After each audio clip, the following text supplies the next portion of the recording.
வேலையிலும் சத்தம் வரலையா இடங்கள் அப்படியே கண்களை மூடுவோம், செபிப்போம். நல்ல வாய்களை தரங்கள் எல்லாரும் ஸ்தோத்திரம் பண்ண ஆரம்பிங்க. பார்க்கணும் எல்லாரும் ஸ்தோத்திரம் பண்ண ஆரம்பிங்க. எல்லாரும் ஸ்தோத்திரம் பண்ண வாய் திறந்து சத்தம் கேட்கணும். நல்ல வாய் திறந்து ஸ்தோத்திரம் பண்ண ஆரம்பிங்க. ஹalleluya ரபத நஷதா தியாந்தரா மௌண்டதலமா நிகாலதரக தியாந்தரா இயேசுவின் நாமத்தினால கர்த்தருடைய ஆவியானவருடைய நிறைவு இந்த இடம் முழுவதும் இருக்கிறதற்காக ஸ்தோத்திரம். கர்த்தருடைய நிறைவு இருக்கிறதற்காக ஸ்தோத்திரம். ஆண்டவரே, எந்த இடத்துல நீங்க இருக்கிறீங்களோ அந்த இடத்துல விடுதலை கொண்டு என்ற வார்த்தையின்படி இந்த ராத்திரி வேளையில் ஒரு மெய்யான விடுதலை வாஞ்சிக்கிற பிள்ளைங்க கொஞ்சம் வாயை திறந்து நல்ல சத்தத்தை உயர்த்தி நல்ல துதிக்க ஆரம்பிங்க. பார்க்கலாம், ஆண் பிள்ளைங்க நல்ல ஸ்தோத்திரம் பண்ண ஆரம்பிங்க. ஆண்கள் பகுதியில் பெண்கள் பகுதியில் பின்னாடி இருக்கிறவங்க நல்ல வாயை திறந்து ஆவியானவரே உங்களுடைய விடுதலை இந்த ராத்திரி வேளையில் அந்த கூடாரம் முழுவதும் நிரப்பெற்றோம். இயேசுவின் நாமத்தினால, இயேசுவின் அதிகாரமுள்ள நாமத்தினால மரணமே உன் கூடுக்கு, பாதாளமே உன் ஜெயமுக்கு, வெற்றி சிறந்த இயேசு கிறிஸ்துவின் அதிகாரமுள்ள நாமத்தினால இந்த ராத்திரி வேளையில் சத்துருடைய சகல வல்லமைகளுக்கு விரோதமா தேவனுடைய ஆவியானவர் கொடியேற்றும்படி இந்த ராத்திரி வேளையில் குடும்பங்களுக்குள்ள சமாதானத்தை கொடுக்கிற தெய்வம், வியாதிகளில் இருந்து விடுதலையாக்குகிற கர்த்தர், இயேசுவின் நாமத்தினால சிலுவையில் இருந்து வருகிற அந்த மேன்மையான வல்லமை ஒவ்வொருவரையும் தொடுபடி கொஞ்ச நேரம் வாய்களை திறந்து நல்ல ஸ்தோத்திரமான ஆரம்பிங்க. முழங்கால் படியில முடிஞ்சவங்க கொஞ்சம் முழங்கால் படிக்கிட்டு நல்ல ஒரு 10 நிமிஷம் நல்ல ஆவியில நிரப்பி, ஆண்டவரே நீர் எங்களை விடுதலையாக்கினால் கையாகவே நாங்கள் விடுதலையாவோம், குமாரன் எங்களை விடுதலையாக்கினால் நாங்கள் கையாகவே விடுதலையாவோம் என்று சொல்ற பிள்ளைங்க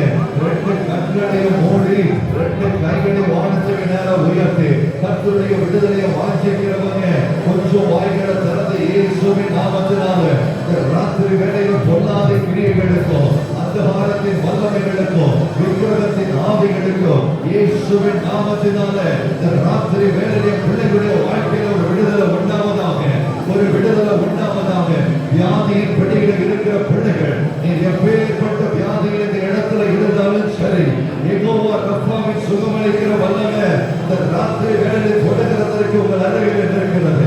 வியாதியஸ்தர்களா இருக்கிறவங்க, வியாதியோட இருக்கிறவங்க இந்த இடத்துல இருப்பீங்கன்னா விசுவாசத்தோடு 2 கரத்தை வானத்துக்கு நேரம் உயர்த்தி, ஆவியானவரே எங்களை பலப்படுத்துகிற கிறிஸ்துவினாலே எல்லாவற்றையும் செய்ய எனக்கு பலம் என்று சொல்ற பிள்ளைங்க கொஞ்சம் வாயை திறந்து சிலுவையை நோக்கி பார்த்து, ஆண்டவரை எங்க பலத்தினாலும் அல்ல, எங்கள் பராக்கிரமத்தினாலும் அல்ல, தேவனுடைய ஆவியினால எல்லாம் ஆகும். விசுவாசிங்க, விசுவாசத்தோடு வாயை திறந்து சொல்லுங்க, எங்களுடைய ஆவியினால் அல்லப்பா, எங்களுடைய பலத்தினால் அல்லப்பா, எங்களுக்குள்ள இருந்த வல்லமையாய் கிரியை செய்கிற தேவ வல்லமையினால என் பிள்ளைகள் ராத்திரி வேளையில் நிழலிடுவதாக இயேசுவின் நாமத்தினால, இயேசுவின் நாமத்தினால ஒரு வல்லமையை பிள்ளைகள் ராத்திரி வேளையில் நிழலிடும். பரிசுத்த ஆவியானவருடைய மகத்துவம், பரிசுத்த ஆவியானவருடைய நிறைவு, ஓ தேவ ஆவியானவர் இருக்கிற இடத்துல சத்துருவுக்கு இங்க வேலை இல்லை.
சிம்சோனின் மீது தேவனுடைய ஆவியானவர் இறங்கினார்.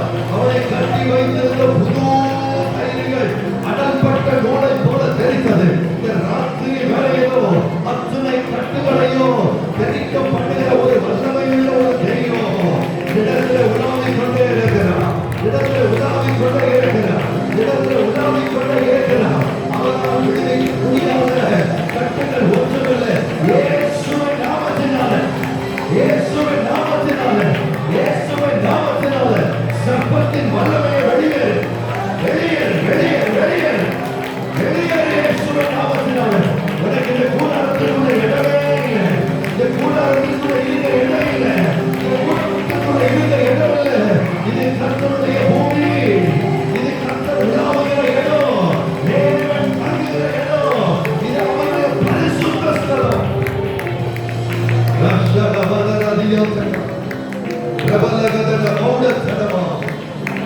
இயேசுவின் நாமத்தினால glory, glory, glory, glory. உங்க தலைகள் மேல நீங்களே கரங்களை வைங்க. வலது கையை தலை மேல வச்சு பிதா குமாரன் பரிசுத்தாவின் நாமத்தினால வாய்களை திறந்து சொல்லுங்க பாருங்க. பிதா குமாரன் பரிசுத்தாவின் நாமத்தினால, பிதா குமாரன் பரிசுத்தாவின் நாமத்தினால மெய்யான விடுதலை உண்டாவதாக. சத்தத்தை உயர்த்தி வாயை திறந்து அறிக்கையிடுங்க பாருங்க. மெய்யான விடுதலை உண்டாவதாக. மெய்யான விடுதலை, பாவத்திலிருந்து மெய்யான விடுதலை, சாபத்திலிருந்து மெய்யான விடுதலை, பிசாசுடைய போராட்டங்களிலிருந்து மெய்யான விடுதலை. இந்த ராத்திரி வேளையிலும், இந்த ராத்திரி வேளையிலும் என் பிள்ளைகளுடைய வாழ்க்கைக்குள்ள, குடும்பங்களுக்குள்ள கர்த்தருடைய ஆவியானவர் அனுப்பும். Glory be to God.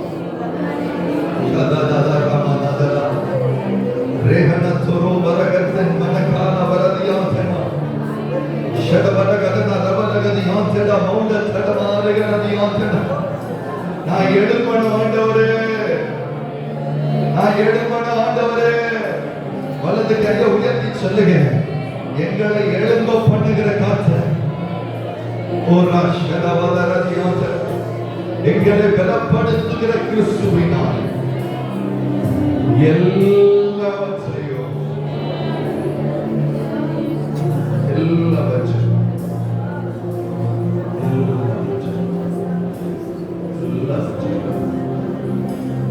பரிசுத்தாவியானவரே உடைய நிறைந்த இடத்தில் இருக்கிறதற்காக நன்றி. பலத்தினாலும் அல்ல, பராக்கிரமத்தினாலும் அல்ல, தேவனுடைய ஆவியினால எல்லாம் ஆகும் என்கிறதை நாங்கள் விசுவாசிக்கிறோம். இந்த ராத்திரி வேளையில் அப்பா, நீங்க இந்த வாழ்க்கையில என்ன காரியத்தை செய்யணும்னு நினைக்கிறீங்களோ அந்த காரியத்தை செய்கிறதற்கு துவக்கம் இந்த நாளா இருக்கட்டும் ஆண்டவரே. இந்த நாளா இருக்கட்டும் ஆண்டவரே. என் பிள்ளைங்க இருந்த வண்ணமா இருக்கவே கூடாது. என் பிள்ளைங்க இருந்த வண்ணமா இருக்கவே கூடாது. இருந்த வண்ணம் இருக்கக்கூடாது. அவங்க குடும்பம் இருந்த வண்ணம் இருக்கக்கூடாது. அவங்க பிள்ளைங்க இருந்த வண்ணம் இருக்கக்கூடாது. இந்த ராத்திரி வேளையிலும் போராடி ஜெயிக்கிற ஒரு ராத்திரியா கர்த்தருடைய ஆவியானவர் அமைத்து தரச்சு எனக்கு.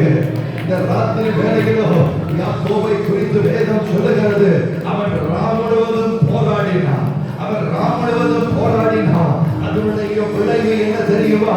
ஒரே ராத்திரியிலே அவன் சத்துருவை பின்னிட்டு திரும்ப செய்து அவனுக்கு புதிய நாமத்தை கொடுத்த புதிய துவக்கத்தை என் தெய்வத்தால் கொடுக்க முடியும்னா அதே தேவன் இன்று உயிரோடு இருக்கிறார். உயிரோடு ஆண்டவரே தொடர்ந்து எங்களை நடத்தும். அற்பமான மனுஷன் அசுத்தம் உள்ள உதடு இக்கோட்டத்திலிருந்து புறப்படுற வார்த்தைகள் உங்க வார்த்தையா இருக்கட்டும். இருதயத்தை கைக்கட்டுகளுடைய சிந்தைகளை சிலுவையின் பக்கத்தில் இருக்கட்டும். நாம மாத்திரம் மகிமைப்பட்டது. இயேசுவின் நாமத்தில் ஜெபிக்கிறேன் பிதாவே. ஆமென். ஆமென்.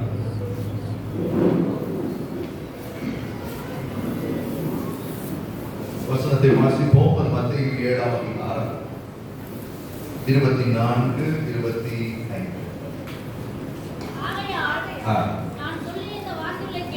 நான் சொல்லிய இந்த வார்த்தைகளை கேட்டு இவைகளின்படி செய்கிறவன் எவனோ அவனை கன்மலையின் மீது தன் வீட்டை கட்டின புத்தியுள்ள மனுஷனுக்கு ஒப்பிடுவேன். பெருமழை சொரிந்து பெருவெள்ளம் வந்து காற்றடித்து அந்த வீட்டின் மேல் மோதியும் அது விடவில்லை. ஏனென்றால் அது கன்மலையின் மேல் அஸ்திவாரம் போடப்பட்டிருந்தது. ஹல்லேலூயா சொல்லுங்களே, கையை உயர்த்தி சொல்லுங்க. கன்மலையின் மீது சொல்லுங்க, சத்தம் உயர்த்தி. கன்மலையின் மீது, மண்ணு மேல இல்ல. சொல்லுங்க, மண்ணு மேல இல்ல, கன்மலையின் மீது.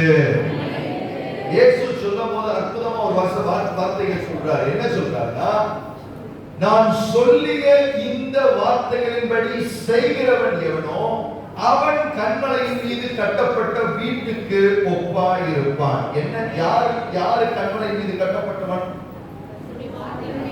இந்த வார்த்தைகளின்படி சொல்லுகிறவனா, பேசுகிறவனா? செய்கிறவன் எவனோ அவனை கன்மலையின் மீது கட்டப்பட்டிருக்கிற வீட்டை போல நான் வைக்கிறேன். நல்லா கவனிங்க. இயேசு சுவாமி எப்ப இந்த வசனத்தை சொல்றாருன்னா, மலை பிரசங்கம் செய்கிறார். 3 நாட்கள். எத்தனை நாட்கள்? 3 நாள் மலை பிரசங்கத்தை ஆண்டவர் செய்கிறார். மத்தேயு 5ஆம் அதிகாரம், 6ஆம் அதிகாரம், 7ஆம் அதிகாரம். இந்த 3 அதிகாரங்களும் இயேசு சுவாமி 3 நாட்கள் மலையில உட்கார்ந்து ஜனங்கள் பசிய கூட மறந்து, சாப்பிடுறதுக்கு கூட மறந்துட்டாங்க. அப்படி மறந்து, தாகத்தை மறந்து, வெயில் மலையெல்லாம் மறந்து போய் ஆண்டவருடைய சமூகத்துல உட்கார்ந்து 3 நாள் வசனம் கேட்கிறாங்க. என்ன கேட்கிறாங்க? சத்தமா சொல்லுங்க. வசனம் 3 நாள் கேட்கிறாங்க. அது எப்படிப்பட்ட வசனம்னா, இதுவரைக்கும் இந்த பூமியில ஒருத்தர் கேட்காத வசனம். இதுவரைக்கும் அப்படி ஒரு சத்தம் கேட்டதே இல்லை, அப்படி ஒரு சத்தியம் கேட்டதே இல்லை. புதுசு புதுசா வானத்தின் காரியங்கள் எல்லாத்தையும், ரகசியம் எல்லாத்தையும் யார் உங்களுக்கு சொல்லி கொடுக்கிறாங்கன்னா, இயேசு சுவாமி ஜனங்களுக்கு என்ன செய்றார்? சொல்லி கொடுக்கிறார். பக்குவமா. எத்தனை நாளைக்கு சொல்லுங்க? எத்தனை நாளைக்கு? இப்ப மத்தேயு 5ஆம் அதிகாரம், 6ஆம் அதிகாரம், 7ஆம் அதிகாரத்தை படிக்க சொன்னா எவ்வளவு நேரத்துல படிக்கலாம்? நீங்க பேசணும், காத்திருக்கீங்க, சரியா? மத்தேயு 5, 6, 7 படிக்க சொன்னா எவ்வளவு நேரத்துல படிக்கலாம்? ஒரு 5 நிமிஷம். 5 நிமிஷத்துல படிச்சிடலாமா? 5-6 நிமிஷத்துல படிச்சிடலாமா? 3 அதிகாரத்தையும் 5 நிமிஷத்துல படிக்க வேண்டிய வார்த்தைகளை இயேசு சுவாமி எத்தனை நாளா பேசினார்? எத்தனை நாள் பேசினார்? 5 நிமிஷத்துல படிக்கக்கூடிய விஷயத்தை நம்ம அப்பா எத்தனை நாள் பேசினார்னா 3 நாள் பேசினார். அப்படின்னா அது வெறும் பேசுற காரியம் இல்ல, பேச்சையும் மீறி இருக்கிற காரியம். பக்கத்துல போய் சொல்லி, இது வெறும் பேசுறது இல்ல. சத்தமா சொல்லுங்க, இது ரொம்ப பேசுறது இல்ல, பேசுறதையும் மீறி ஒரு முக்கியமான காரியம். அதனாலதான் இயேசு சுவாமி எத்தனை நாள் எடுத்துட்டாரு? 3 நாள் எடுத்து மூச்சு திணற திணற திணற திணற பிரசங்கத்தை முடிச்சுட்டு, பிரசங்கம் முடிகிற நேரத்துல சொல்ல வேண்டியதெல்லாம் சொல்லி முடிச்சுட்டு கடைசியில தான் என்ன சொன்னாருன்னா, நான் சொன்னதை எல்லாரும் கேட்டீங்களா? நல்லா இருந்துச்சா? 3 நாள் நல்லா வசனம் கேட்டீங்களா? அப்படின்னு சொல்லிட்டு போங்கன்னு சொல்லிடாம என்னத்தை ஆண்டவர் சொல்லி முடிக்கிறார்னா, நான் சொல்லிய இந்த வார்த்தைகளின்படி செய்கிறவன் எவனோ அவன் கன்மலையின் மீது கட்டப்பட்ட வீட்டுக்கு ஒப்பாய் இருப்பான். பக்கத்துல கைப்பிடி சொல்லுங்க. எவ்வளவு நாள் சத்தியம் கேட்டாலும், எவ்வளவு வருஷம் சத்தியம் கேட்டாலும், எவ்வளவு பிரசங்கம் கேட்டாலும், எவ்வளவு ஆராதனையில பங்கு கொண்டாலும் செஞ்சாத்தான் கன்மலையின் மீது வீடு.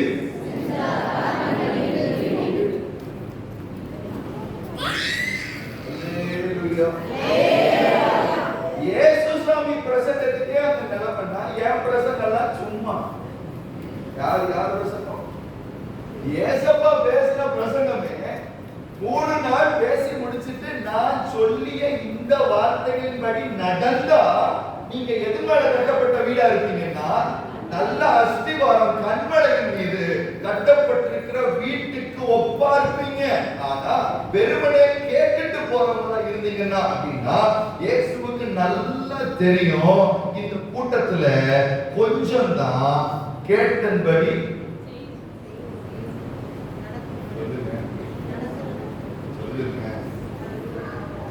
ஏசப்பாவுக்கே நல்லா தெரியும். என்ன தெரியும்னா 3 நாள் உட்கார்ந்து இருந்தாலும் ராத்திரியில உட்கார்ந்து இருந்தாலும் நான் சொல்றபடி செய்ய போறது கொஞ்சம் பேர் தான். யாருக்கு தெரியும்?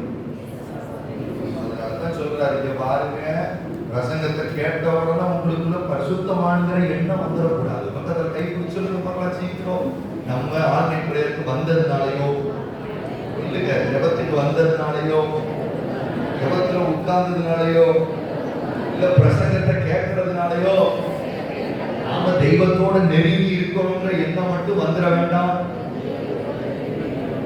அதன்படி செய்கிறவன் எவனோ அவன் கண்மலையின் மீது கட்டப்பட்ட வீட்டுக்கு ஒப்பாயிருப்பான். அல்லேலூயா. ஏன்னு சொன்னா இயேசு சுவாமி 3 நாள் பிரசங்கத்தை முடிச்சிட்டு எல்லாரும் வீட்டுக்கு போகும்போது டயர்டா போயிடக்கூடாதுன்னு சொல்லி என்ன செஞ்சாருன்னா 5000 புருஷர்கள், மொத்தம் எத்தனை பேரு? ஆண்கள் மட்டும் 5000 பேர், பெண்கள் பிள்ளைகள் எல்லாம் சேர்த்தா ஒரு 10,000 ஒரு கிரௌட். எவ்வளவு வரும்? ஒரு 10,000 பேர் வச்சுக்கோங்க. 10,000 பேருக்கும் சாப்பாடு கொடுக்கணும். யாரு? 10,000 பேர் கொடுத்தாரா கொடுக்கலையா? எத்தனத்தை வச்சு? 5 அப்பம் 2 மீனை வச்சு 5000 புருஷர்கள். மொத்த கிரௌட் எவ்வளவு இருப்பாங்க? பிள்ளைங்க குழந்தைங்க எல்லாம் சேர்த்து ஒரு 8ல இருந்து 10,000 பேருக்கு யார் சாப்பாடு கொடுத்தாங்கன்னா தெய்வம் சாப்பாடு கொடுத்தார். இப்ப 3 நாள் பிரசங்கமும் கேட்டாச்சு, சாப்பாடும் சாப்பிட்டாச்சு. பக்கத்துல கை சொல்லுங்க, பிரசங்கமும் கேட்டாச்சு, சாப்பாடு சாப்பிட்டாச்சு. ஆனா இப்ப மனசுல எது நிக்குதுன்னு பார்த்தா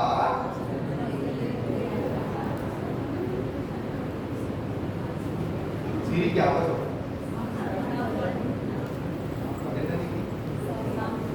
3 நாள் பிரசங்கமும் கேட்டாச்சு, சாப்பாடு சாப்பிட்டாச்சு.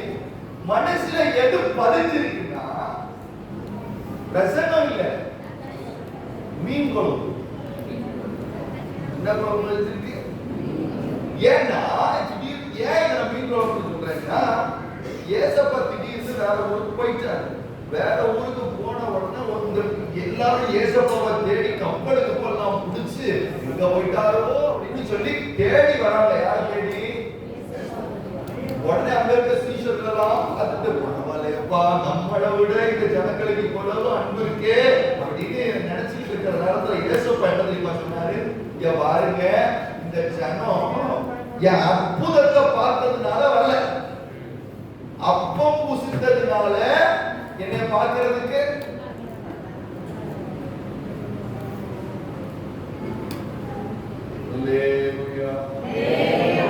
பக்கத்துல கை கூட சொல்லுங்க, எதுக்கு வந்தீங்க?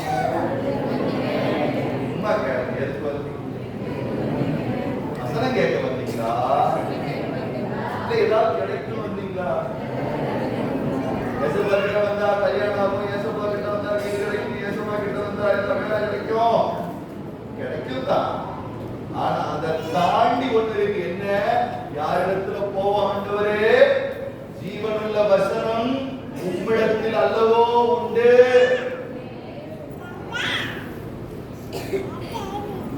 மனுஷங்கிட்ட எதை எதிர்பார்க்கணுமோ அது மனுஷங்கிட்ட எதிர்பார்க்கணும்.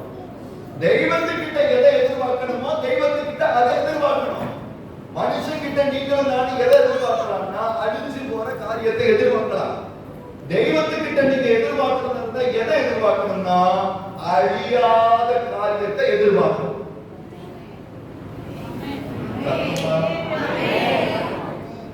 அப்ப இந்த பிரசங்கத்தை தெய்வம் பேசி முடிச்சுட்டு தான் சொல்றாரு, அப்பா பிரசங்கம் கேட்டீங்க, நல்லா இருந்துச்சா? நல்லா இருக்கு ஆண்டவரே. இந்த வார்த்தைகளின்படி செய்கிறவன் எவனோ அவன் கண்மலையின் மீது கட்டப்பட்ட வீட்டுக்கு ஒப்பாக. அன்பு தேவ பிள்ளைகளே, இந்த ராத்திரி வேளையிலும் நான் உங்களிடத்தில் தாழ்மையாய் கேட்க நினைக்கிறது ஒன்னே ஒன்றுதான். வசனம் படிச்சீங்களா? அதன்படி நடக்க ஒப்புக்கள். அது எந்த வசனமா வேணாலும் இருக்கலாம், அது எந்த வார்த்தையும் வேணாலும் இருக்கலாம். ஒரு வசனத்தை நான் என் காதுல கேட்டுட்டேன், என் கண்ணுல பார்த்துட்டேன்னா நல்லா கவனிங்க, அந்த வசனத்திற்கு நீங்க பொறுப்பாளிகளாய் மாறிவிட்டீர்கள் என்று அர்த்தம். ஏன்னா ஒரு வசனமும் ஒரு தேவ பிள்ளையை உருவாக்குகிறதற்கும் அவனுக்குள்ள ஜீவனை கொண்டு வருகிறதற்கும் ஏதுவான வசனம். அப்ப அந்த வசனத்தை நான் கடந்து போகிறது ஆண்டவர் விரும்பல. அதை படிக்கிறேன்னா நான் அதன்படி வாழ வேண்டும் என்று தெய்வம் விரும்புகிறார். சும்மா படிக்கிறது காலையில் எழுந்திருச்சு ஒரு 2 அதிகாரம் அதிகம் 2 வசனம் 2 வசனத்தை எடுத்து சும்மா படிச்சுட்டு போயிட்டேனா என் சமூகம் உனக்கு முன்பாக இது 2 வசனம் இல்லையா? இல்லம்மா. ஏன் கண்மலையின் மீது கட்டணும் அப்படின்னா அதுக்கு அடுத்த வசனம் என்ன சொல்லுது? 25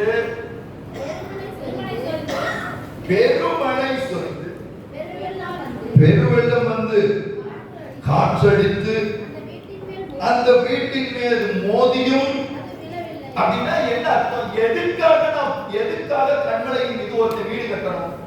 எதுக்காக ஒரு அஸ்திபாரத்தை கண்மலையின் மீது போடணும்? எதுக்காக இந்த வீட்டை இவ்வளவு ஸ்ட்ராங்கா கட்டணும் அப்படின்னா தெய்வம் அழகா சொல்றாரு.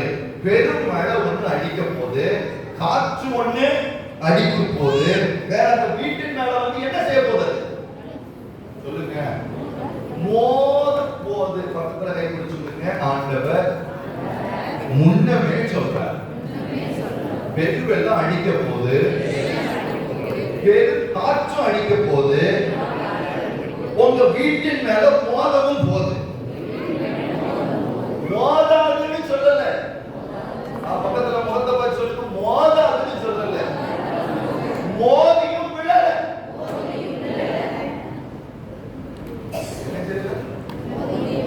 நம்ம என்ன செய்வோம்? பெரும் காற்றும் அடிக்காது, பெரும் மழையும் வராது, என் வீட்டை மோதாதுன்னு சொல்லுவோம். தெய்வம் அப்படி சொல்றாரு. தெய்வம் அப்படி சொல்லல.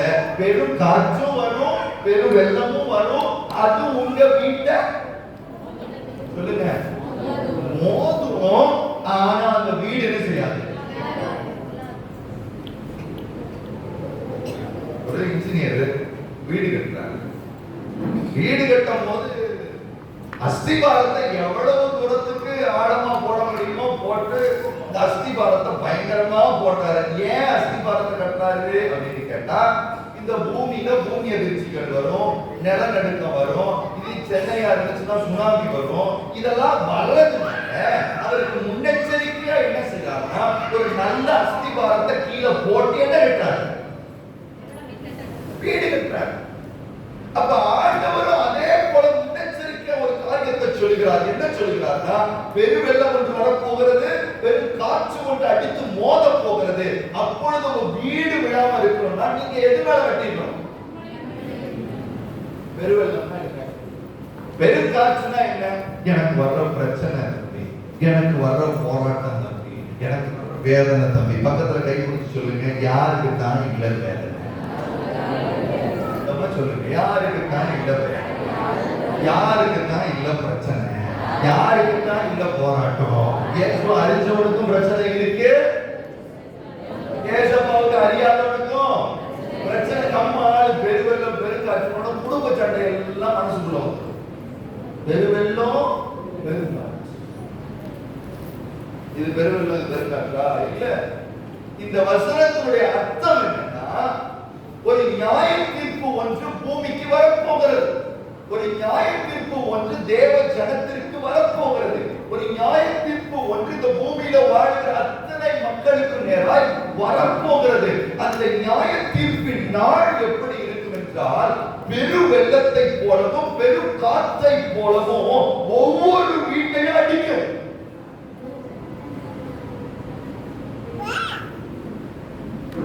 ஒவ்வொரு வீட்டையும்.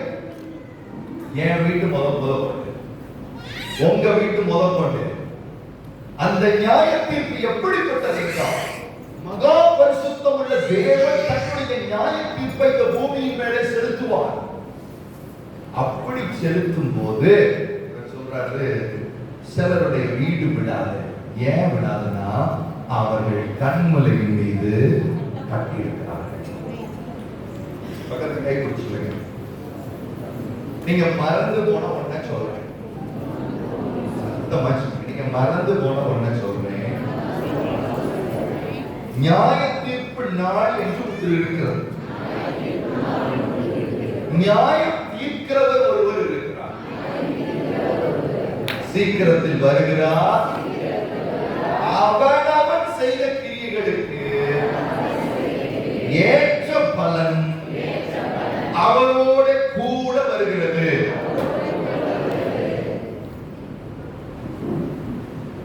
ஏசப்பா நல்லவர், ஏசப்பா வல்லவர், நம்மதான் ஏசப்பா நல்லவர், ஏசப்பா வல்லவர், ஏசப்பா அன்பு நிறைந்தவர், கிருபை நிறைந்தவர், இரக்கம் நிறைந்தவர், ஒரு மாற்று கருத்தும் கிடையாது. அதே நேரத்துல அவர் ராஜாவாய் மறுபடியும் வரும் பொழுது நல்ல நியாயாதிபதியாய் வருவார்.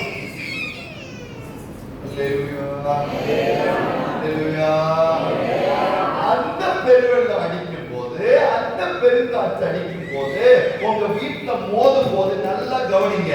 சங்கார எகிப்துல சங்கார தூதன் வரப்போறான். யார் வரப்போறாரு?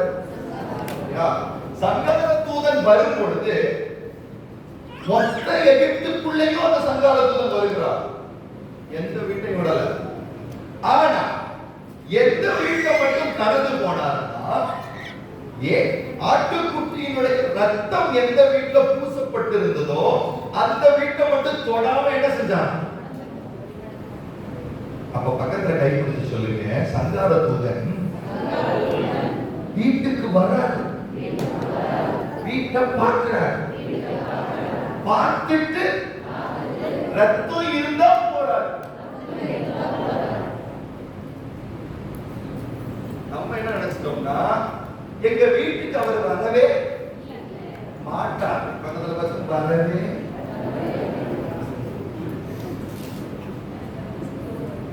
தெய்வம் நியாயத்திற்கும் பொழுது, தேவன் தூதனை அனுப்பும் பொழுது ஒரு வீடு விடாம எல்லா வீட்டுக்கும் அனுப்புவார்.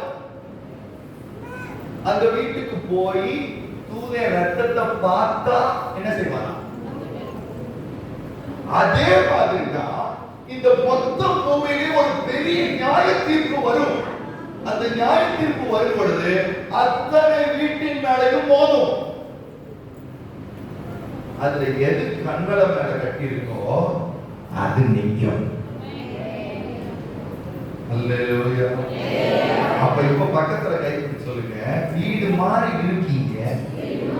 சத்தமா சொல்லுங்க, வீடு மாதிரி இருக்கிறீங்க. மோதுனா நிக்குமா?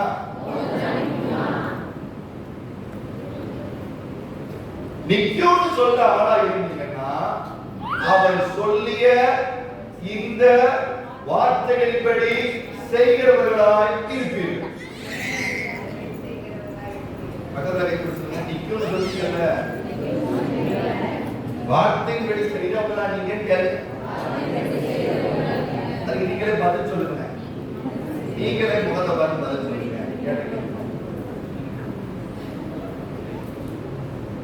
நம்ம எல்லாத்துக்கும் மேலோட்டமா பேசவே கூடாது. என் வீடு கண்களில கட்டப்பட்டிருக்கு, சந்தோஷம். அப்ப அதன் அர்த்தம் என்ன? நான் சொல்லிய இந்த வார்த்தைகளின்படி செய்கிறவன் எவனோ அவன். அப்ப வார்த்தையின்படி செய்யல, ஆனா சொல்லும் போது என்ன சொல்றேன்னா, என் வீடு எங்க கட்டிருக்கு? அதனாலதான் தெய்வம் சொல்றாரு, எப்பா நீ சாதிக்கிறப்பா. என்ன சாதிக்கிற? கட்டா சொல்றேன், அது மண்ணு மேல இருக்குன்னு சொல்றேன். நீ என்ன சொல்றேன்னா, இல்ல இல்ல அது எது மேல கட்டிருக்கு? அது சரி ஆண்டு சொல்ல, சரி பண்ணி சொன்னா ஒத்துக்க மாட்டேன், செக் பண்ணிடுவோம். என்ன பண்ண போறீங்க ஆண்டவரே? பெரு வெள்ளம் வந்து மோதும் போது செக் பண்ணலாங்கிறாரு. நம்ம எல்லாருக்கும் எப்ப தெரியுமா டெஸ்ட் வரும்? எல்லாருக்கும் சொல்றேன், எல்லாரும் இயேசுவை ஏற்றுக்கொண்டீங்க.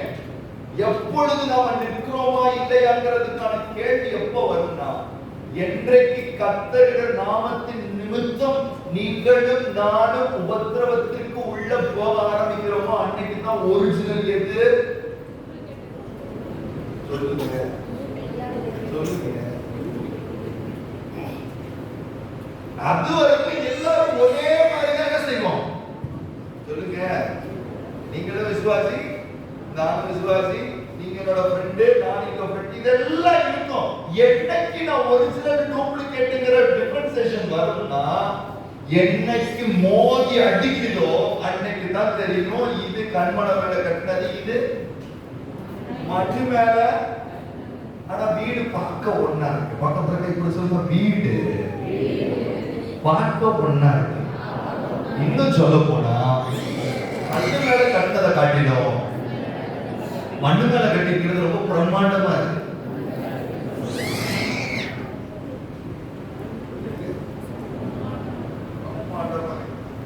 இந்த மண்ணு மேல கட்டிக்கிறது என்ன? சர்ச்சுக்கு வந்தா மட்டும்தான் அதோட பிரம்மாண்டமே வெளிப்படும். பக்கத்துல கை கொடுத்துருங்க, சர்ச்சுக்கு வந்தா அவங்க ஜெபமும், அவங்க அந்நிய பாஷையும், அவங்களுடைய ஆராதனையும் பார்க்க பிரமிப்பா இருக்கும். ஆனா ஒண்ணு கிடையாது.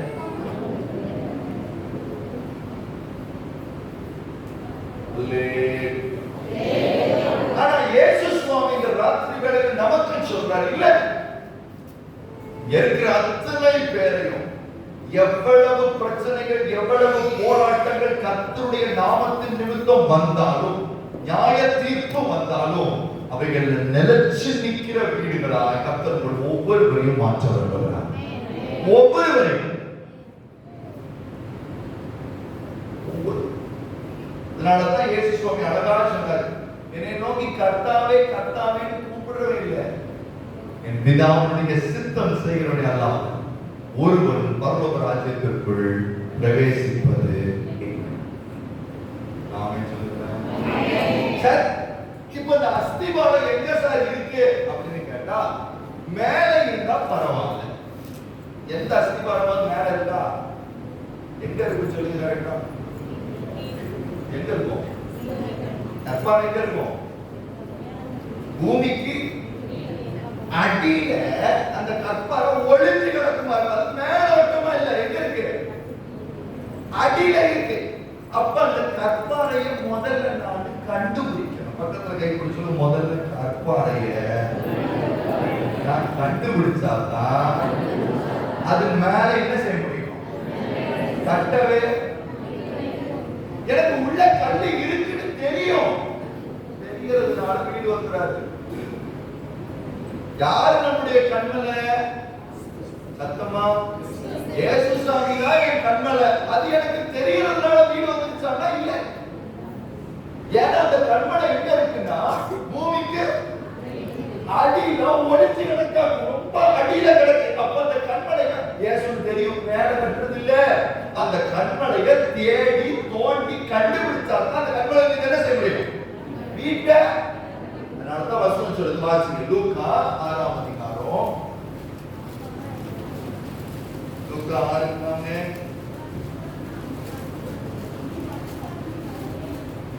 47ஆம் அதிகாரம் 48வது வசனம். என்னிடத்தில் வந்து என் வார்த்தைகளை கேட்டு அவைகளின்படி செய்கிறவன் யாருக்கு ஒப்பா இருக்கிறான் என்று உங்களுக்கு காண்பிப்பேன்.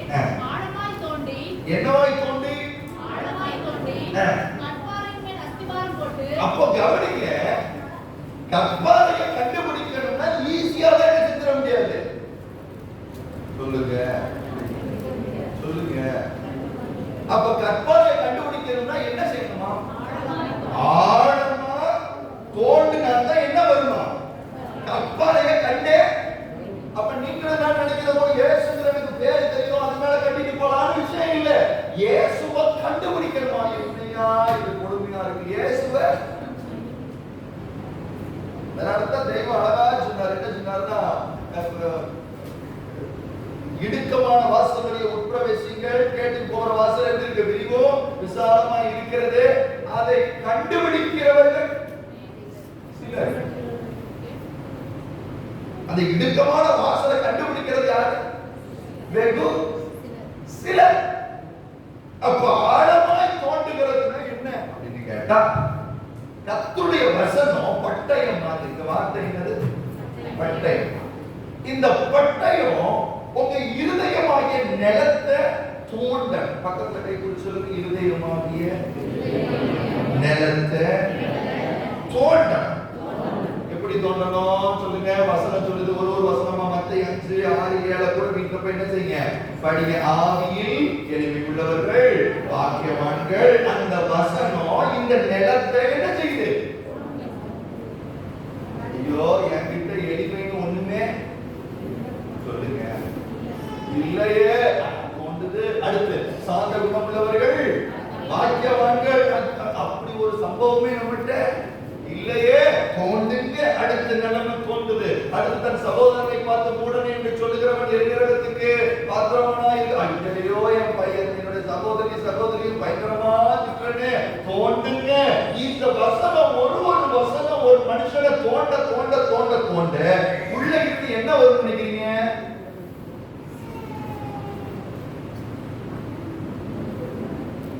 என்ன வரும்? பக்கத்துல கைப்பிடி சொல்லுங்க. வேற என்ன வரும்? குப்பை தான் வரும். என்ன வரும்? உள்ள தோண்ட தோண்ட என்ன வருது கேட்ப? குப்பையா வரும். உள்ள இருக்கிறது, ஒளிஞ்சிருக்கிறது. நான் அடிக்கடி நான் ஜெபிக்கிற ஒரு பழக்கம், எனக்கு ஒரு ஜெபம் உண்டு. என்ன ஜெபம் உண்டுன்னா, ஆண்டவரே, எனக்கே தெரியாத சில பணம் உள்ள என்ன செஞ்சிருக்கு, அது தெரியா சீக்கிரம் தூங்கிட்டு அது வேணுங்கிற நேரத்தை என்ன செய்யும்? தத்துவம் அமைதியா தூங்கும். வேணுங்கிற நேரத்துல தான் சட்டக்கு என்ன செய்யும்? அப்ப நான் என்ன ஜெபிப்பேன்னா, என்னுடைய மறைவாய் இருக்கிற என் பலவீனங்களை கர்த்தர் எனக்கு வெளியில கொண்டு வந்து என்னை பரிசுத்தமாக்கும் ஆண்டவரே. அது செய்யறது எதுனா வசனம். அது செய்யறது வசனம். நான் சொல்றேன், இங்க வந்தீங்களா, தெய்வத்துடைய சத்தியத்தை கேட்டீங்களா, ஆராதிச்சீங்களா, போனீங்களா மட்டும் இருக்கிறாதீங்க. போங்க, வசனம் தோன்றதுக்கு இடம் கொடுங்க. ஒரு வசனத்தை வீட்டுல போய் படிச்ச உடனே அந்த வசனம் பட்டயம் போல என் இருதயத்தை குத்தணும். குத்தணும். உன்னிடத்தில் அன்பா இருக்கிறது போல பிறனிடத்திலும் அன்பா குத்தணும். புறமுறாமல் இரு, அந்த வசனம் குத்தணும். பொறாமை கொள்ளாத குத்தணும். எரிச்சல் அடையாத குத்தணும். இதெல்லாம் குத்தி குத்தி குத்தி உள்ள இருந்து பார்த்தா அதை குத்துச்சுன்னா அடுத்த நிமிஷம் ஒரு இவ்வளவு பொறாமை பிடிச்ச ஆளானான்னு உங்களுக்கு அப்பதான் தெரியும். உள்ள இவ்வளவு எரிச்சல் இருக்கான்னு அப்பதான் தெரியும். உள்ள இவ்வளவு எண்ணங்கள் ஓடுதான் அப்பதான் தெரியும். ஏன் இந்த நிலத்தை இந்த பட்டம் என்ன செய்யுது? பெருமா பட்டி தோண்டு. இப்படி தோண்டும் போது என்ன நடக்கும் தெரியுமா? ஆண்டவரே, ஆவியாகிய என்னே, என்ன ஜெபம் வரும் வாயில இருந்து சொல்லுங்க. அது வரைக்கும் நம்ம தான் ஊர்லயே பரிசுத்தவான் நினைச்சிட்டு இருக்கோம். உலகத்திலேயே நம்ம தான் பெரிய பரிசுத்தவானாக நினைச்சிட்டு இருப்போம். உள்ள தோண்டினாதான் நாம யாருமே. அது தோன்றதுக்கு தான் வசனத்தை தொடரவே இல்லையே. நம்ம தான் பக்கத்துல கை சொல்லுங்க, நீங்க ரொம்ப நல்லவங்களா? ரொம்ப நல்லவங்களா? வசனத்தை வச்சு டெய்லி தோண்டி பாருங்க. அதுக்கப்புறம் குளிஞ்சதை தூராம நடக்கும்.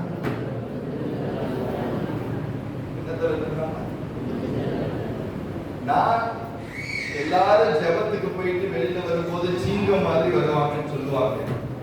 நான் ஒவ்வொரு முறையும் ஜெபத்துக்கு போயிட்டு வரும்போது எப்படி வருவேன்னா பூனை மாதிரி வரேன். ஏன் பூனை மாதிரி வரேன்னா, உள்ள போனா அவருடைய பிம்பமும் அவருடைய பரிசுத்தமும் அவருடைய நிழலும் ரொம்ப அடிக்குது. என்ன அடிக்குது? ஆவிக்குரிய மண்டலத்தில் நம்ம பலசாலிய போல இருக்கலாம். ஆனா ஜனங்களுக்கு முன்னாடி எப்படி தெரியுமா ஆயிடுறோம்? நானும் நீங்களும் ஒண்ணுதான். எப்படி ஆயிடுறோம்? நானும் நீங்களும், உங்களுக்கு ஒரு பலவீனம்னா எனக்கு ஒரு பலவீனம். வாங்க ரெண்டு பேரும் சேர்ந்து அங்க எந்தவித ஏற்றத்தாழ்வும் இல்ல, பெருமையும் இல்ல, மேட்டிமையும் இல்ல, யாரும் பெரியாளுங்கிறது இல்ல, தாழ்வு இல்லை, இருதயம் யதார்த்தமா வரும். ஏன்னா இந்த லேண்டை எது தோன்றுது சொல்லுங்க? வசனம் தோண்டும் போது இப்ப தானா தாழ்வு வருது. பக்கத்துல தெரிஞ்சு சொல்லுங்க, தானா தாழ்வு வருது, தானா கிருபை வருது.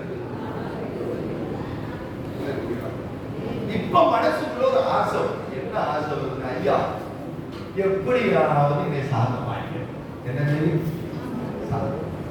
எப்படியாவது சமாதானம் உள்ளவனா மாட்டேன், எப்படியாவது இச்சையடக்கமுள்ளவனா என்னை மாத்திரும், எப்படியாவது தயவுள்ளவனா என்னை மாத்திரும், எப்படியாவது என்னை நற்குணம் உள்ளவனா என்னை மாத்திருக்கிற ஒரு ஆழமான ஜெபம் தோன்ற நாத்தம் தாங்க முடியாம இருதயத்திலிருந்து என்ன செய்ய சொல்லுங்க பதிலே. அந்த ஜெபத்தை ஆண்டவர் கேட்டு என்ன பதில் கொடுக்கிறார் தெரியுமா? கண்மலையாகிய தன்னை உங்களுக்கு வெளிப்படுத்துவார். அம்மா அவ்வளவு கவலைப்படுற, உங்களை நிலைநிறுத்துகிறதுக்குன்னு ஒரு கண்மலை. இது யாரு கண்டுபிடிப்பான்னு இப்பயும் சொல்லிருக்கேன். சும்மா இயேசுங்கிற பேர் தெரிஞ்சிருக்கிற ஆள் இல்ல. வசனம் ஒரு மனுஷனுடைய பலவீனத்தை வெளிக்கொண்டு வருதுன்னா அந்த பலவீனத்துல அவருடைய பலன் பூர்ணமாய் விளங்கும்படி அவர் தன்னை வெளிப்படுத்துவார். பக்கத்துல கை ஏசுங்கிற பேரை வச்சுக்கிட்டே வண்டியை ஓட்டிடுவாங்க. சத்தமா ஏசுங்கிற பேரை வச்சுக்கிட்டு வண்டியை ஓட்டிடுவாங்க. தயவு செஞ்சு நினைக்காதீங்க. வசனம் தோன்றினாதான் நாத்தம் அடிக்கணும், நாத்தம் அடிச்சாதான் நறுமணம் ஆகணும்னு தோணும், நறுமணம் ஆகணும்னு தோணுனாதான் கண்மலையாகிய கிறிஸ்துவ கண்டே முடிக்க முடியும்.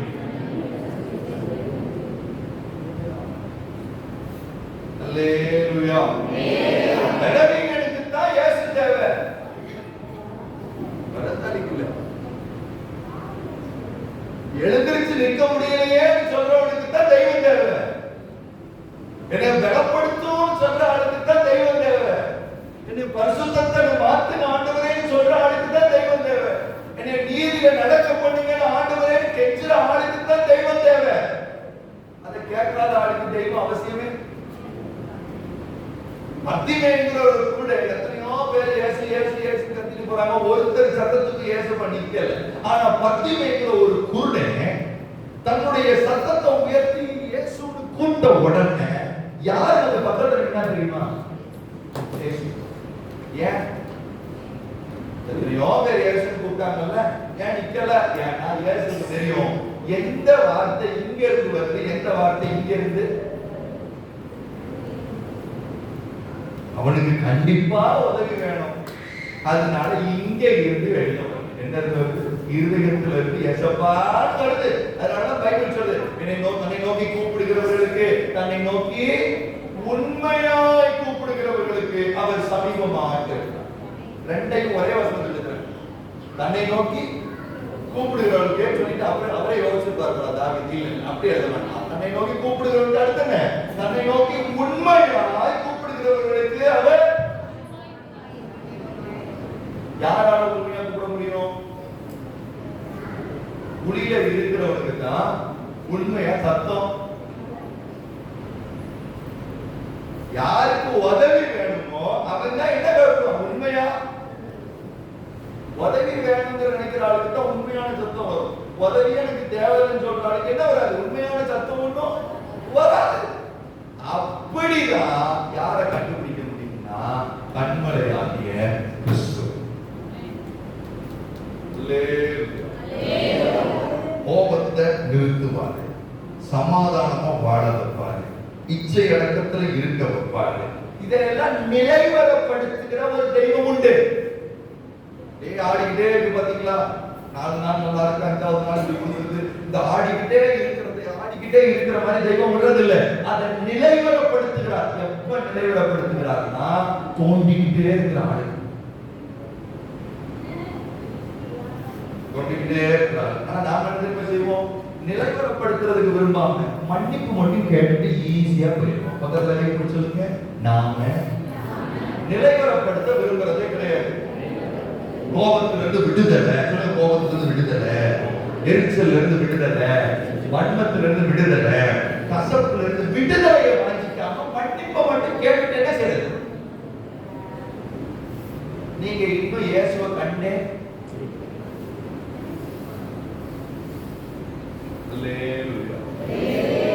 இப்ப கையை பிடிச்சிருக்காருங்க. கண்டுபிடிச்சிட்டீங்களா? நீங்க இப்படி கேட்க எத்தனை வருஷம் இருக்கீங்க?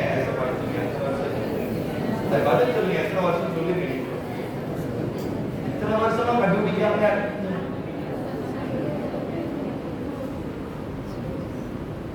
அல்லேலூயா. இப்பதான் என்னத்தை கண்டுபிடிச்சிருக்கோம் நம்ம? அஸ்திவாரத்தையே பக்கத்துல கை கொடுத்துட்டு இவ்வளவு நேரம் அஸ்திவாரத்தை இப்பதான் கண்டுபிடிச்சிருக்கோம். இனி என்ன வேற கட்டணும்?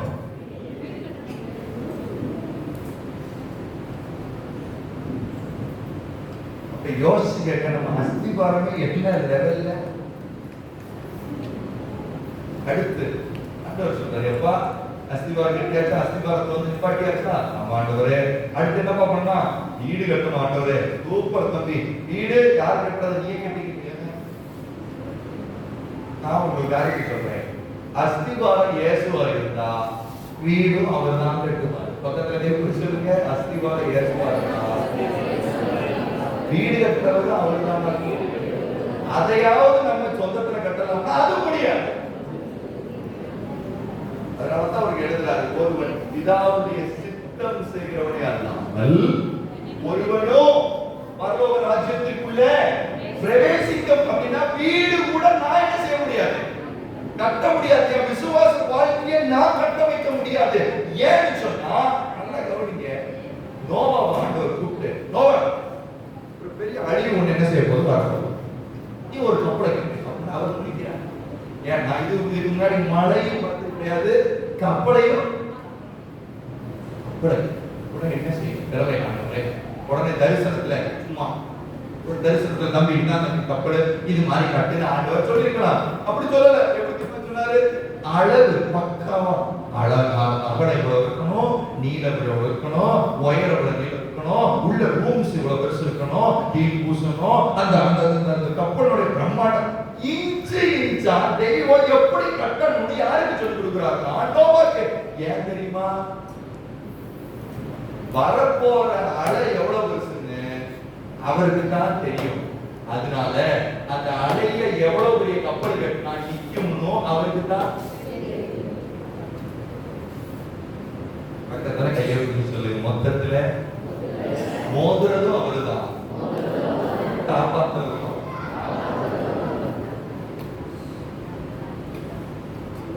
ஏன் அவர் சொன்ன மாதிரியே கட்டணும் அப்படின்னா அவர் தான் என்ன செய்ய போறாரு? அவரு தான் அடிச்சு நடத்த போறாரு. அதனால எவ்வளவு அலை வரும், எவ்வளவு அலைக்கு இந்த கப்பல் தாங்கும் தாக்காதுங்கிற அளவு யாருக்கு தான் தெரியுமா? தெய்வத்துக்கு. அதனாலதான் நோவாவுக்கு பைபிள் சொல்லுது, கர்த்தருடைய கண்களிலே கிருபை கிடைத்தது. கிருபை கிடைத்தது. அப்ப இவர் சொல்றாரு, மோதி அடிக்க போது சார் எங்க வீட்டுல பெரு வெள்ளமும் பெரு காற்றும் வந்து மோதி அடிக்கும் அப்படின்னா, அந்த மோதி அடிக்கும் போது விடாம இருக்கிற மாதிரி கட்டுறது யாருன்னா தெய்வம் தான். இன்னைக்கு ஒரு ராத்திரி நேரத்துல ஏசப்பாவை எல்லாரையும் பார்த்து கேட்கிறாரு, ஏசப்பாவை ஏற்றுக்கொண்டீங்க, என்னைக்காவது ஒரு நாள் ஏசையா நான் என்ன செய்யணும் உங்களுக்காக நீ எத்தனை பேர் கேட்டிருக்கீங்க?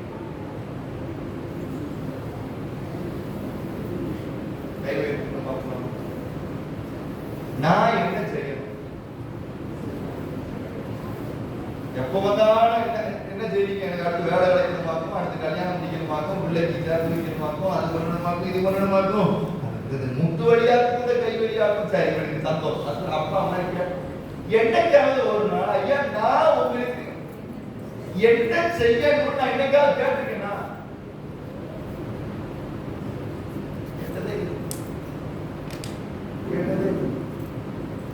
அப்புறம் எப்படி நீங்க உங்க வாழ்க்கை விசுவாசத்துல கட்டமைக்கலாம்னு நினைக்கிறீங்க? முடியவே முடியாது, முடியவே முடியாது. நீங்க என்ன சொல்றீங்களோ ஆண்டவரே அதன்படி நான் செய்யறேன். என்னைக்காவது ஒரு நாள், என்னைக்காவது ஒரு நாள். அதனாலதான் திருப்பி அந்த வசனத்தை நான் சொல்றேன், பிதாவே என்னை பார்த்து பிதாவே பிதாவே கூப்பிடுற ஆள் இல்ல, என்னுடைய சித்தம் செய்கிறவனே அல்லாமல் ஒருவனோ பரலோக ராஜ்யத்திற்குள் பிரவேசிக்க முடியாது. நான் சொல்லல, யார் சொல்றா? அப்போ பரிசுத்த ஆவியானவர் உள்ளே இருக்கிறவருடைய வேலையே என்னன்னா உங்க வீட்டை ஸ்ட்ராங்கா கட்டுறது. பக்கத்துல கை சொல்லுங்க, உங்களுக்குள்ள இருக்கிற ஆவியானவர் வேலையே உங்க விசுவாசத்தை, வீடுனா வேற ஒன்றும் இல்லை, உங்க விசுவாசத்தை என்ன புயல் வந்தாலும் அசையாதபடிக்கு நாம கற்றதுதான் அவர் வேலையே.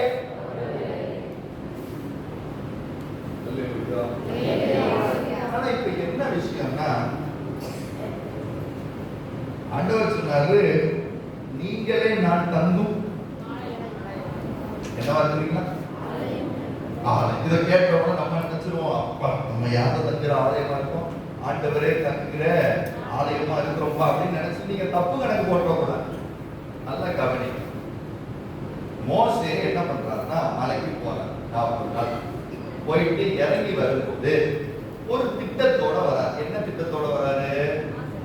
ஆசரிப்பு கூடாரத்தை கட்டுகிற விதமானது அப்படின்னு சொல்லிட்டு அழகா வீடு கட்டுற மேப்போட யாரு கீழே வரா, ப்ளூ பிரிண்டோட யார் வரா? மோசே இறங்கி வராரு. மோசே இறங்கி வந்தாலும் அந்த வீடு கட்டுற அறிவு யாருக்கிட்ட இருந்துச்சுன்னா, அந்த கூடாரத்தை கட்டுற ஞானம் யாருக்கிட்ட இருந்துச்சுன்னா, பெசலேல் ஒருத்தர்கிட்ட இருந்துச்சு. மொத்தத்துல பக்கத்துல கை பிடிச்சு சொல்லுங்க, பிளான் ஒருத்தர்கிட்டையும், வீடு கட்டுற திட்டம் ஒருத்தர்கிட்டையும், கெட்ட அறிவு ஒருத்தர்கிட்டையும் இருக்கு. அதுக்கு பெசலேல் கிட்ட. அப்ப இயேசு சுவாமி அதே மாதிரி தான். அது ஒரு நிழலாட்டம். என்ன நிழலாட்டம்னா, இயேசு சுவாமி வரும் பொழுது, இந்த பூமிக்கு வரும் பொழுது எண்ணத்தோட வந்தார்னா, வீடு கட்டுற பிளானோட வந்தார். எதோட வந்தாரு? எங்க இருக்கு அந்த வீடு? இந்த கூடாரம் கட்டுற பிளானோட இறங்கி வந்தார். ஆனா வீடு கட்டுற அறிவை யாருக்கிட்ட கொடுத்துட்டு போனார்னா, ஆவியானவர் கிட்ட. யாருக்கிட்ட? பரிசுத்த ஆவியானவர் கிட்ட என்ன செஞ்சாரு? கொடுத்துட்டு போயிட்டாரு. இப்ப பரிசுத்த ஆவியானவர் தான் இந்த வீட்டை என்ன செய்யணும்? இப்ப கவனி. மேல இருந்து பிளான் வந்தாச்சு. பரிசுத்த ஆவியானவர் லொகேஷனையும் பார்த்தாச்சு. நேரா வந்து எங்க பழைய ஏற்பாட்டுல இடத்தையும் ஃபிக்ஸ் பண்ணியாச்சு. இந்த இடத்துல தான் நம்ம என்ன கட்ட போறோம்? சொல்லுங்க. ஆசரிப்பு கூடாரம் என்ன செய்ய போறோம்? கட்ட போறோம். உடனே அங்க பேர் வச்சாச்சு. என்ன பேர் வச்சாச்சுன்னா, அதுதான் ஆண்டவருடைய வீடு கட்டுற இடம். பக்கத்துல கை கொடுத்து சொல்லுங்க, இடம் தான் பார்த்து. இன்னும் இடத்துல எங்க இருக்கு? சொல்லுங்க. இடம் தான் என்ன செஞ்சிருக்கு? பார்த்திருக்கு. ஆனா இப்ப பெசலேல் எங்க வந்து நிக்கிறாருன்னா, டெய்லி எந்த இடத்துல கட்ட போறாங்க அந்த இடத்துக்கு டெய்லி வந்து யார் நிக்கிறாங்க? பெசலேல் வந்து நிக்கிறாரு. ஆனா வீடு அங்க. பக்கத்துல கை பிடிச்சுக்கங்க. என்னைக்கு இயேசுவை ஏத்துக்கிட்டீங்களோ அன்னைக்கு ஆவியானவர் உள்ள வந்து லொகேஷனை பார்த்துட்டாரு. பார்த்துட்டு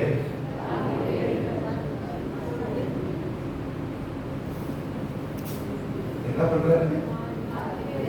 லொகேஷனை ஃபிக்ஸ் பண்ணியாச்சு. லொகேஷனை பார்த்தாச்சு. பார்த்துக்கிட்டே இருக்காரு. ஏன்னு சொன்னா, பெசலேல் சொன்னா அத்தனை பேரும் கீழ்ப்படியணும். என்ன செய்யணும்? பெசலேல் சொல்லுவார், அதை எடுத்து வாங்கப்பா, இதை எடுத்து வாங்கப்பான்னு சொல்லும் போது கூட இருக்கிற எல்லாரும் என்ன செய்யணும்? கீழ்ப்படிஞ்சா தான் என்னத்தை கட்ட முடியும்? கூடாரத்தை கட்ட முடியும். இப்ப நம்ம பெசலேல் ஆவியானவர் உள்ள வந்துச்சு, லேண்ட ஃபிக்ஸ் பண்ணிட்டு எனக்கு கட்டளை கொடுக்குறாரு, தம்பி இதை செய் அப்படின்னா, பக்கத்துல கை கொடுத்து சொல்லுங்க, நாங்க செய்யவே மாட்டோம். நாங்க செய்யவே மாட்டோம். வசனம் சொல்லுதுன்னு சொன்னாலும் நாங்க என்ன செய்ய மாட்டோம். அவர் கிட்டத்தட்ட 20 வருஷமா லேண்ட்ல சும்மா நிக்கிறாரு. ஒரு செங்கல் கூட வைக்கல. ஒரு செங்கல் கூட என்ன செய்யல. அதனாலதான் பைபிள் சொல்லுது, மீட்கப்படும் நாளுக்கு என்று முத்திரையாக கொடுக்கப்பட்டிருக்கிற பரிசுத்த ஆவியை துக்கப்படுத்தாதீர்கள். ஏன் சார் துக்கப்படுத்தக்கூடாது? ஏன்னா அவர் தான் இன்ஜினியர். அவர் தான் இன்ஜினியர். அவர் ஒரு கல்லை வைக்கலான்னு வைப்பாரு. நீங்க எதையாவது செஞ்சு கல் என்ன செஞ்சீங்க? சொல்லுங்க, சொல்லுங்க. அந்த வசனத்தை படிக்குமா வாங்க. எபேசியர்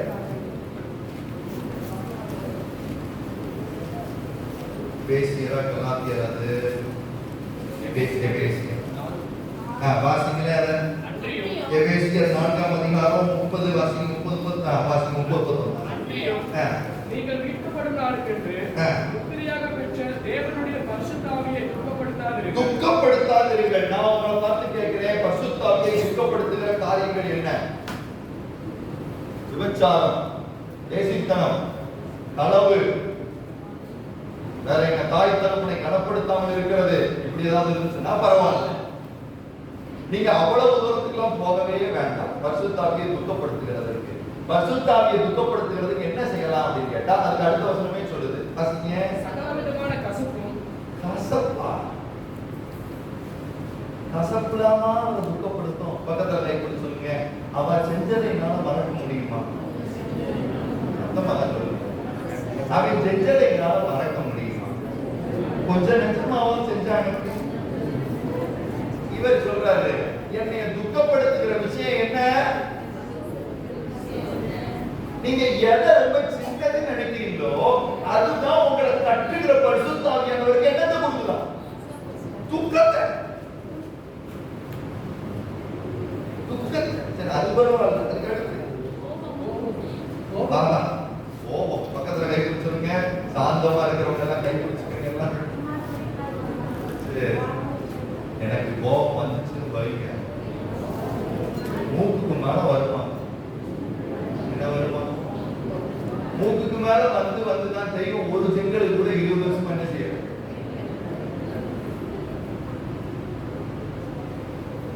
கோபம். அடுத்து மூர்க்கம். என்ன? மல்ல கடிச்சுக்கிட்டு ஏதாவது வருவாருக்கா? அதுதான் சொல்றாரு. நீங்க ரொம்ப நல்லவங்க, எங்க ஊர்ல. அடுத்து கூக்குரல். கூக்குரல் ரசிக்கப்பட்டவங்க நான் இப்படி ஒர்க் பண்ணிட்டு இருக்கேன். கூக்குரல்னா என்ன? கரெக்டா சொல்லுங்க. கூக்குரல் என்ன? தமிழ் தெரிவிக்க எல்லாருக்கும். கூக்குரல் என்ன?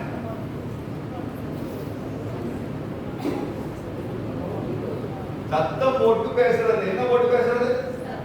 ஓய் ஓய் அப்படின்னு வச்சுக்கோங்களேன், அதுக்கு பேர் என்னது? கூக்குரல். என்னைக்காவது யோசிச்சிருக்கீங்களா? நான் சத்தம் போடுறது உள்ள இருக்கிறவரை டிஸ்டர்ப் பண்ணுது.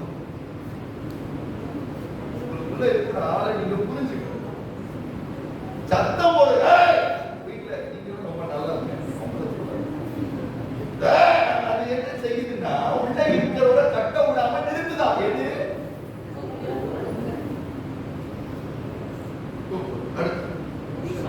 தூஷணம். அதிகமா கெட்ட வார்த்தை பேசி கேட்கறது கிறிஸ்தவர்களா தான் இருக்குது. ஏன்னு தெரியல. தூஷணம். இது எல்லாம் பரிசுத்த ஆவி என்ன செய்யணும்? துக்கப்படுத்துதா. அதனால தான் அந்த லேண்ட்ல இன்னும் கெட்டவே இல்லை. லேண்ட் மட்டும் தான் ஃபிக்ஸ் ஆயிருக்கு. நீங்க கொஞ்சம் எனக்கு சொல்லணும், லேண்ட் வந்த உடனே தேவ மகிமை வந்துருச்சா? இல்ல கட்டிக்கிட்டு இருக்கும் போது தேவ மகிமை வந்துருச்சா? இல்ல கட்டி முடிச்சதுக்கு அப்புறம் தேவ மகிமை வந்துச்சா? சத்தமா அவர் காரியத்தை சொல்றேன். எப்ப நீங்களும் நானும் ஆண்டவருக்கு பிரயோஜனம் உள்ள வல்லமையான பாத்திரங்களாய் மாற ஆரம்பிப்போம்னா அவர் கட்டி முடிக்கிறதுக்கு விட்டு கொடுக்கணும். உள்ள வந்துட்டாரு இம்மானுவே எங்களோடு கூட இருக்கிறார். பக்கத்துல கை பிடிச்சு முகத்தை பார்த்துங்க. உங்களுக்குள்ள எப்படி இருக்காரு எனக்காவது கவனிச்சிருக்கீங்க? ரொம்ப நொந்து போய் இருப்பார். எப்படி இருப்பார்? அவரை எவ்வளவுக்கு எவ்வளவு சந்தோஷமா வச்சுக்கிறோமோ அவ்வளவு சீக்கிரமா கட்டிடுவார்.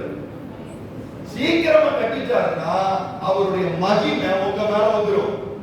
மகிமை உங்க மேல வந்துருச்சுன்னா போகிற இடத்துல எல்லாம் ஆண்டவர் உங்களை வச்சு செய்யற காரியம் ரொம்ப பயங்கரமா இருக்கும். மொத்தத்துல இது அவர் தங்கும் வீட உறுதியா கட்டுறாரு. இதுக்கு அஸ்திவாரம் எங்க இருக்குன்னா நான் சொல்லிய சத்தமா இந்த வார்த்தைகளின்படி செய்கிறவன் எவனோ அவன் கண்மலையின் மீது கட்டப்பட்ட வீட்டுக்கு ஒப்பான். எத்தனை பேருக்கு நம்ம வீடு முடியணும்னு ஆசை? எனக்குலாம் ரொம்ப ஆசை. என்ன சீக்கிரமா என்ன செய்யணும்? நம்ம வீடை முடிக்கிறது ரொம்ப அவ்வளவு கஷ்டம் கிடையாது. எவ்வளவா ஆவியானவருக்கு ஒப்பு கொடுக்குறீங்களோ அவ்வளவு சீக்கிரமா முடிச்சுருவாரு. ராமன் சொல்லுங்க, 52 நாள். எத்தனை நாள்? 52 நாள்ல ஒரு ஆலயத்தை கட்டிவிட்டாரு.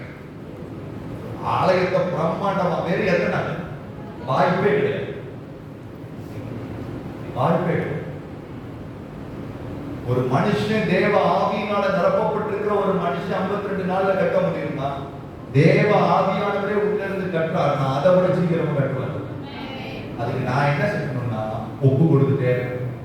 வசனத்துக்கு ஒப்பு கொடுத்துட்டே இருக்கணும். படிக்கிறீங்களா? அதை படிச்ச வசனத்துக்கு உடனே ஒப்பு கொடுங்க. ஆண்டவரே இதுபடி வாழ எனக்கு கிருபத்தாங்க. டக்குன்னு தெய்வ செங்கல் வச்சு கட்டிடுவார்.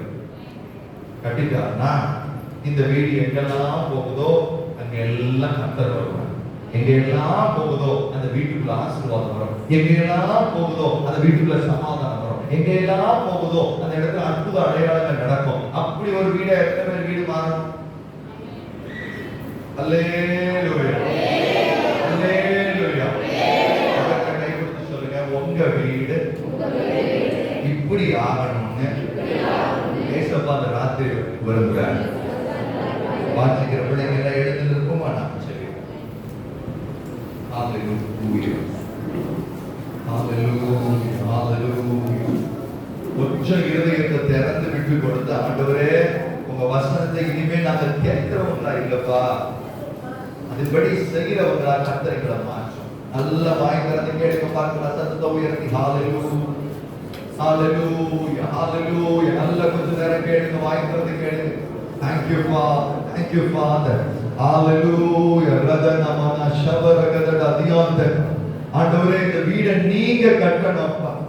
இந்த வீட்டை நீங்க கட்டணும். இந்த வீட்டை நீங்க கட்டணும். இந்த வீட்டை நீங்க கட்டணும். எத்தனை பிள்ளைங்க விட்டு கொடுக்கிறீங்களோ உங்க வலது கையை ஆண்டவருக்கு நேரம் உயர்த்தி ஏசப்பா, இவ்வளவு நாள் நான் உங்களை துக்கப்படுத்திருக்கலாம். உள்ள இருக்கிற பரிசுத்த ஆவியானவர் ஒருவேளை வேதனையோட இருந்திருக்கலாம், கட்டாம இருந்திருக்கலாம். இல்ல ஆண்டவரே நீங்க கட்டும்படி நான் என்னை முழுமையா ஒப்பு கொடுக்கிறேன் சொல்றவங்க கொஞ்சம் வாய்களை திறந்து ஸ்தோத்திரம் பண்ணுங்க பார்க்கலாம். ஷதனா மாதல் கரகதனி யாந்தனோ இயேசுவின் நாமத்தினால, இயேசுவின் நாமத்தினால, இயேசுவின் நாமத்தினால ஒவ்வொரு பிள்ளைகளுடைய வீடுகளும் இந்த ராத்திரி வேளையில் கட்டப்படட்டும் ஆண்டவரே, கட்டப்படட்டும் ஆண்டவரே, கட்டப்படட்டும் ஆண்டவரே, கட்டப்படட்டும் ஆண்டவரே. உடைய கிருபை, உடைய கிருபை, உடைய தயவு, உடைய இரக்கம், உடைய அபிஷேகம், உடைய ஆசீர்வாதம் பிள்ளைகளுடைய ஒவ்வொரு ஆத்துமாக்களுக்குள்ளேயும் ஆவிக்குள்ளே இந்த ராத்திரி வேளையில் கர்த்தர் வல்லமையாய் கிரியை செய்வீராக. நல்ல ஒரு 5 நிமிஷம் எல்லாரும் வாய்களை திறந்து நல்ல சத்தத்தை உயர்த்தி ஸ்தோத்திரம் பண்ணி செவிக்க ஆரம்பித்து பார்க்கலாம். ஓ ரபா சந்தனா தடதிரி யாந்தனோ அகதர தடமா லப்ர கன வரதி யாந்தனே இயேசுவின் நாமத்தினாலே, இயேசுவின் நாமத்தினாலே, இயேசுவின் நாமத்தினாலே உள்ளான மனுஷன் வல்லமையாய் பெறப்படும்படி இந்த ராத்திரி வேளையில் கர்த்தருடைய ஆவியானவர் எங்களுக்கு, எங்கள் பிள்ளைகளுக்கு, எங்கள் குடும்பங்களுக்கு கர்த்தர் கிருபை செய்வீராக, கிருபை செய்வீராக, கிருபை செய்வீராக, கிருபை செய்வீராக. செவிங்க நல்ல வாய்க்கிறத செவிங்க பார்க்கலாம். ஹalleluya, ஹalleluya. ஸ்தோத்திரம் பண்ணி நல்ல ஸ்தோத்திரம் பண்ணி செவிங்க. நன்றி தகப்பனே, நன்றி தகப்பனே.